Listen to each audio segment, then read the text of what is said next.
Hello and welcome back. Today we're looking at positional scarcity, and the reason we're doing this is to identify pockets of your fantasy draft to start targeting certain positions based on how available they will be later on.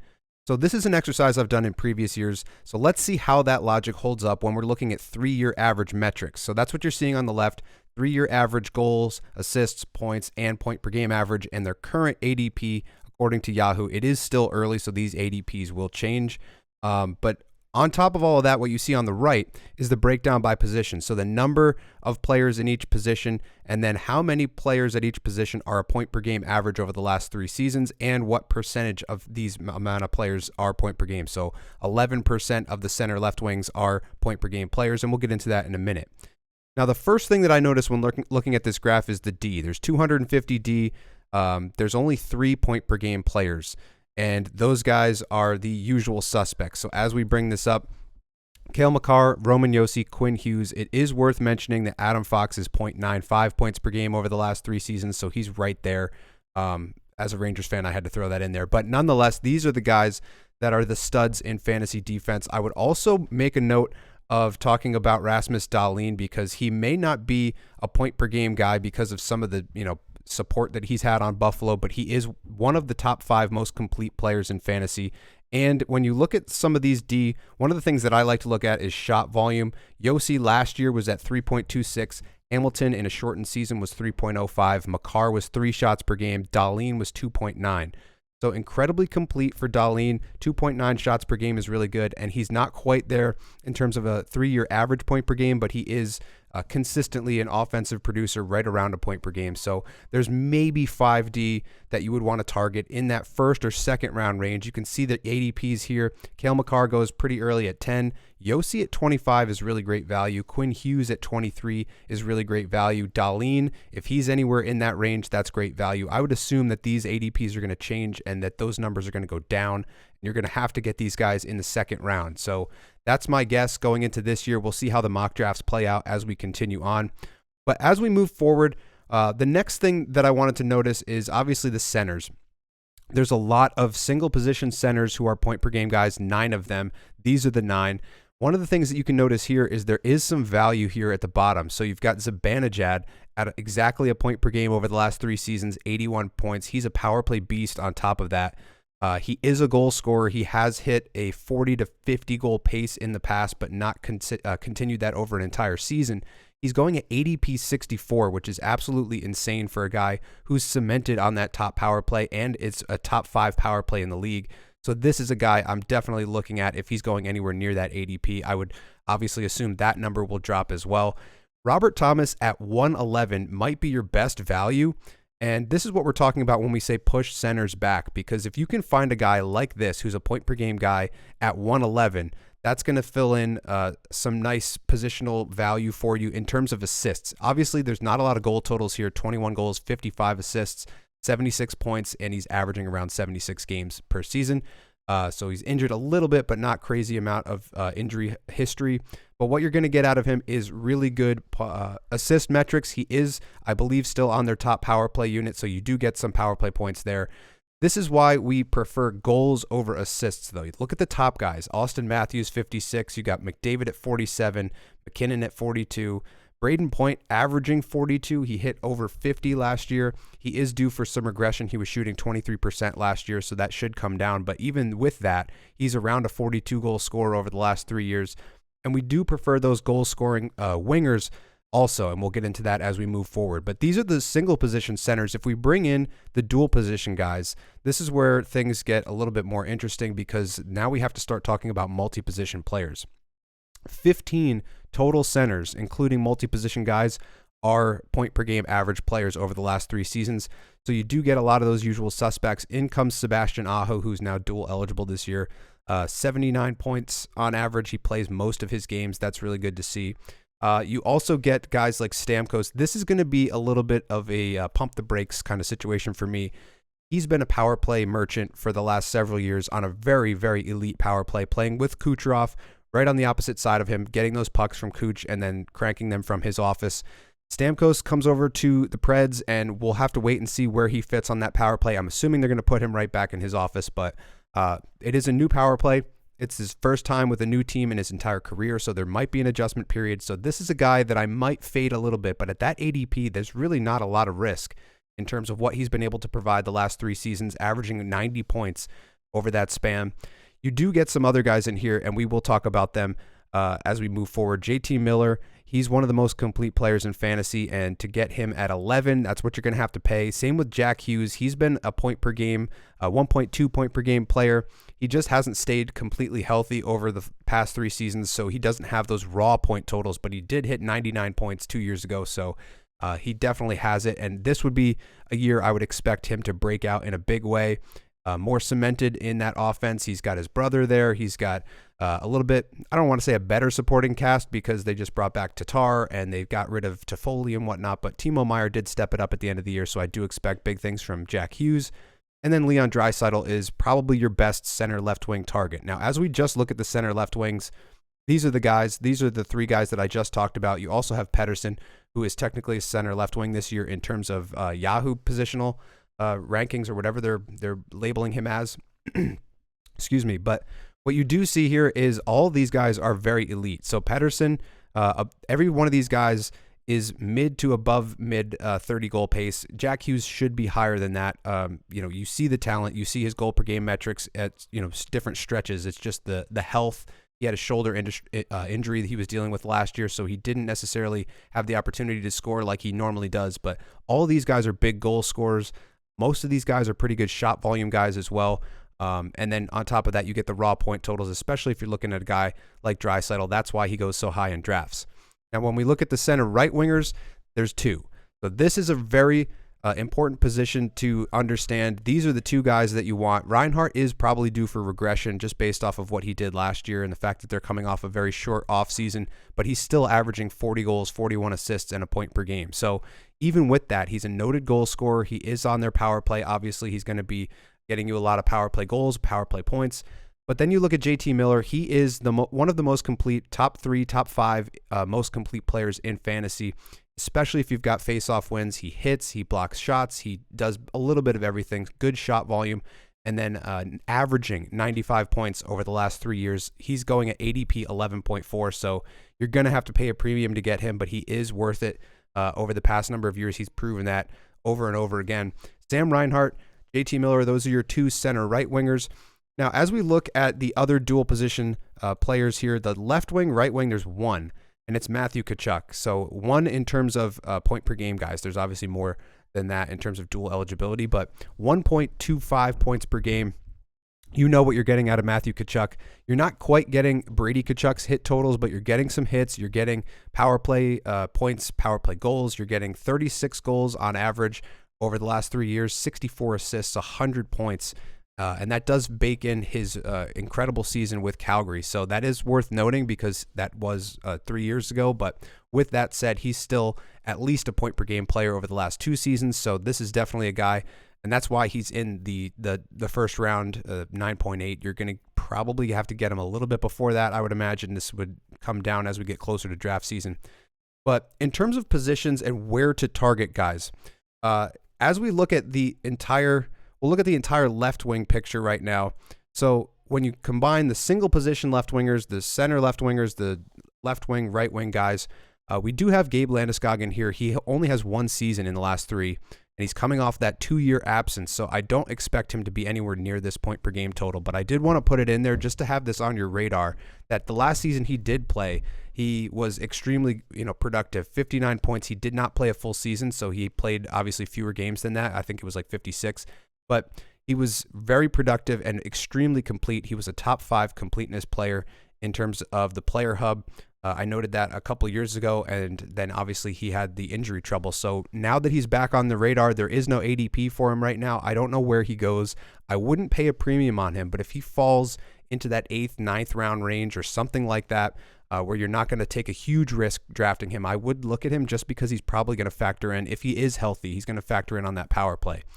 Other than that, there are a number of players that you can find, single position or dual position left wingers. Ovechkin, I talked about this in yesterday's video, which was on the second half players. Ovechkin was averaging, he was on a 47 goal pace last season. He's on a 41 goal pace over the last 3 seasons, and that's the magic number that he needs to hit Gretzky's record.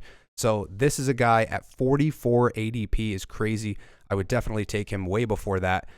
Kyle Connor, noted goal scorer, usually around a 40 goal pace. He's averaging 37 over the last 3 years.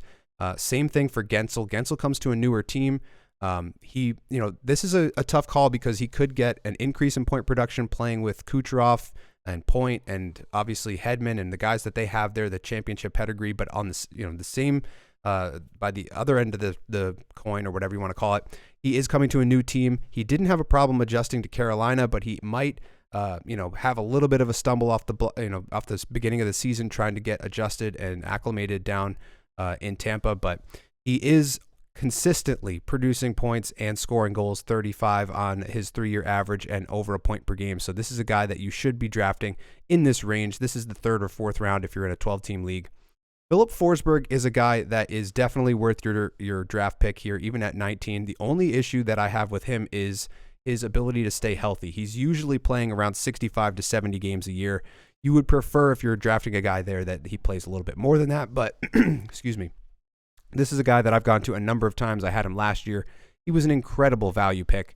I got him way later than this, so I don't know how much value there is at 20 or 19, but he is still a really elite level left winger. We mentioned some of these other guys. Robertson, I would expect a little bit of a bounce back from. Hintz, I would expect the same thing. He's averaging 89 points over the last 3 seasons. If you can get him in the 3rd round, right about the turn into the 3rd round there, that's pretty good value. He's been a late 1st rounder, early 2nd rounder in the last couple seasons. So if you can get him in the 3rd, that would be good value on Robertson, and I would expect a little bit of upside there. We talked about Kaprizov in the video, the number 1 second half player, averaging 1.5 plus points per game, which is above, obviously, his 3-year average. So he was on fire to end last season. He's a power play merchant. He's number 4 or number 5 in the league in terms of power play points per game every season. Then you've got some of these other guys. Panarin, he's a power play guy. You're definitely getting power play assists from him. Maybe not so many power play goals, but he did increase his shot volume last year considerably. He was above 3 shots per game, which is rare for him. So if he can continue that, he's definitely worth that 13 overall pick. Now, lastly, as we move to the right wingers, these are the most scarce. These are the guys you're going to want to pay attention to in your draft. We've gone over this in the past, and we're going to go over it again here. There's only 8 of them. So single position right wing, obviously there's 5. You've got Sam Reinhart, JT Miller. Those are your center right wingers, and Matthew Tkachuk is your dual position winger. And so not a lot in terms of guys that you can pick, and there's not going to be much value. You're going to have to pay a premium on these guys. The interesting thing for me is Mitch Marner at 32. If he's anywhere near there, I would jump and grab him probably before that. You're looking at the 3rd round, heading into the 4th round. At that range, he should never be a 3rd or 4th round player. He should be end of the 2nd round at the worst, maybe the beginning of the 3rd round. But he's definitely a consistent producer, 94 points on average over the last 3 seasons, 1.27 point per game. So these are the guys that you're going to have to pay a premium on. These are your 1st round picks: Kucherov, Rantanen, Pastrnak, Tkachuk, Miller at the back end of the 1st round. Nylander always slides for some reason. I don't understand why. He's been trending up over the last 3 or 4 seasons in terms of his raw point totals. He's averaging 88 points per season, 38 goals. He's, people think of him as an assist guy, but he's a goal scorer and he gets some shot volume as well. So these are the guys that you're going to have to target early in your draft, and you're going to have one of these guys if you want to succeed in fantasy, especially in a points league where you weight power play goals, power play points, things like that. These are the guys who are going to dominate for you week in and week out, and more often than not, these are the guys that are also staying healthy. And I don't want to jinx any of these guys, but none of these guys are particularly injury prone. Kucherov every now and then has a couple injuries. He's a little banged up, but most of these guys are in the lineup on a regular basis. Now, before we go, I did want to switch over to the custom rankings tool and see this visualized in terms of the scatter plot. So this is the custom rating tool, which is currently on a 24-hour, 7-day-a-week loop on the Data Draft channel, going through different positions and each team individually. It's set to classical music because I thought it'd be relaxing and kind of chill, just have it on in the background and absorb some of this information. But as we look at those right wingers again, that's the position that you're going to want to target. And these are the guys that are very valuable in fantasy. You're going to want to have at least one of these guys on your roster. These are the top dual position and single position right wingers. And you can see, obviously, Pastrnak is the most valuable just based on this point weighting. Now, this is the default Yahoo point weighting, so that's what you're seeing here. You have Rantanen. He's very consistent, very complete, getting a little bit of everything. Couple hits, couple blocks, 3.56 shots per game. You're going to get a lot more shots out of Pastrnak, though. 4.81 shots per game, 100 points. So that's his ceiling. He's obviously even better than that at times, and he's one of the few guys in the league that could potentially put up 60 goals. So that's also worth noting. Matthew Tkachuk, 3.79 shots per game, 1.29 hits per game. Again, not Brady Tkachuk numbers, but still really good. And you like to see that in your top, probably first round pick. Then you've got Kucherov a little bit further down. He's a little bit less complete because of the hits and blocks, but 1.06 assists per game, 3.54 shots per game, 44 power play points on average over the last 3 seasons. So he's been extremely productive. Obviously, he was MVP caliber last year. He should have been number 2 in voting in terms of the Hart Trophy. William Nylander, you know what you expect out of him, but look at the 3.71 shots per game. That's a little surprising. That's something that I like to see personally. Here's JT Miller. He's the most complete player on this list, arguably a little bit higher than Mikko Rantanen, but this doesn't necessarily have him calculated as such, but he is an extremely complete player. Here you've got Mitch Marner kind of hiding behind this other player right here, but he's extremely valuable as well. Just a couple fewer power play points, which is why he's back a little bit further to the left. And the shot volume, 2.37, is not necessarily elite. I'd like to see that above 3. That may be why his ADP is so low. So that's something to keep in mind. Sam Reinhart is right here. These are the elite point per game guys. Now, as we look at some of the other guys, you've got Zach Hyman. He broke out last year. I would expect some regression this year, but the shot volume is good. The hits are good. You're still going to get power play points. Those power play points are a little low for what I would expect just based on how good that power play is. But then you also have Tage Thompson. I assume that there will be a bounce back for him. I'm just a little pissed off at him because I drafted him last year and he screwed me over. But he was injured, in and out of the lineup, didn't really find his form, and their power play never really clicked. He is a power play goal specialist, so this is a guy that's going to benefit from them having a new power play coach, which they do this season. 3.62 shots per game is really nice to see, and he is a guy who's hit a 50-goal pace at times before, just hasn't continued it through for the full season. Timo Meier, I definitely expect a bounce back from. This is a guy that is elite level in terms of shots and blocks and hits. 3.6 shots, 1.9 hits per game.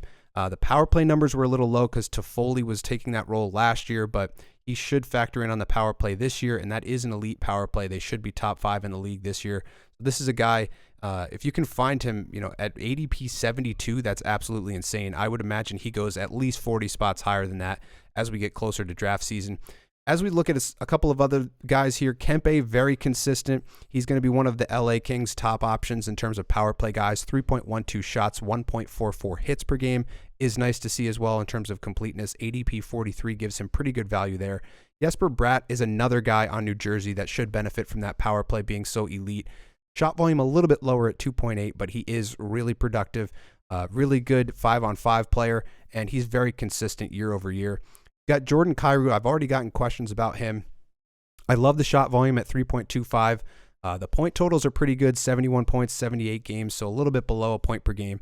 But he's going at ADP 124. To get a shot volume guy like that at that ADP is something that I'll always value, and he's dual position eligible, so that is making him even more valuable. So I would look at him a little bit before this ADP, probably in the 100 to 120 range if you can find him there.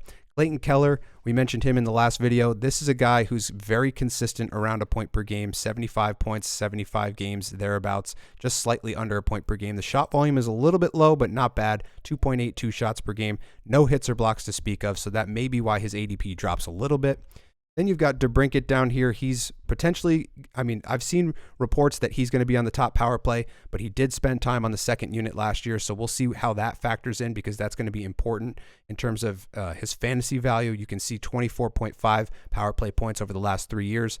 But these are some of the guys that you're going to want to target in your draft because these are the most scarce positions and the positions that you're going to want to find extra value for. So you need one of these top-end guys over here in your first round. You're probably going to want to grab one of those guys. I typically don't care too much about position on your first pick. If you can get a dual eligible guy, that does help. But I'm not going to grab JT Miller because he's a center right wing over a guy like Austin Matthews, because that's absolutely insane with the ceiling that Matthews can get you.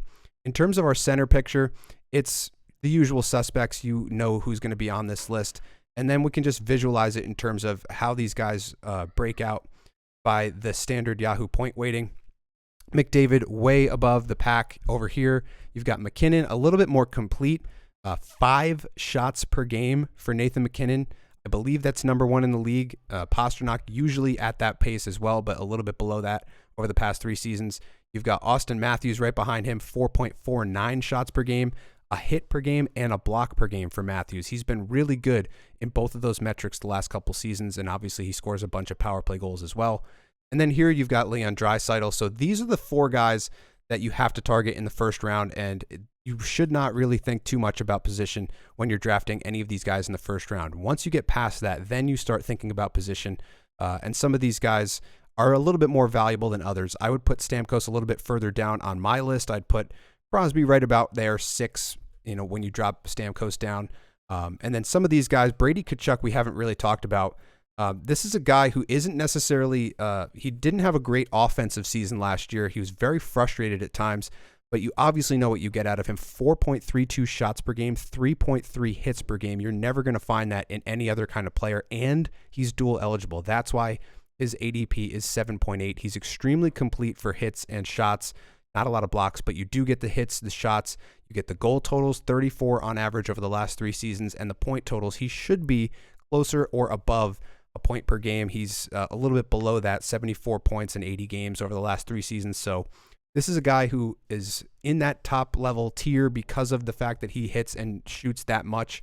But I do also expect an offensive bounce back this season from him. A little bit further down, you got Barkov. He's extremely valuable. 2.85 shots per game is a tad bit low, but he's their power play guy. He's their short-handed guy. He wins a ton of faceoffs. If you're in a faceoff league, that's also very valuable. So this is a guy at 55. That's crazy value on him. Tavares at 110 is insane value. 3.48 shots per game, 1.4 hits per game. He is usually factoring in on that power play. And so you're going to get some power play points, 6 game-winning goals on top of all of that. So 12 power play goals is really nice to see. He's usually, he has put up 40-goal seasons in the past. We'll see how that trends as he gets a little bit older. He's averaging 30 over the past 3 seasons. So it should be somewhere between 30 and 40, but this is a guy who is very consistent. He's on that top power play, and to get him at ADP 110 is absolutely insane. We talked about Kadri in last video. I do expect a bounce from Roope Hintz. The shot volume was a little bit low for me, but he does have a higher ceiling than this, so I would expect a bounce back from him. And we've gone over a number of the other players on this list. Now, right before we go, I did want to touch on the D. That was the first position we looked at earlier on in this video, but it's interesting to visualize how good these guys are. So Yossi ahead of Makar. That is interesting to note, and the reason being, I think this doesn't factor in certain metrics that would favor Cale Makar. So you see Yossi here, 3.64 shots per game. That's going to push him ahead of Makar. 1.89 blocks per game. That's going to push him ahead of Makar. And the hits are not valued at all here. So 0.72 hits doesn't knock down Yossi below where Makar would be.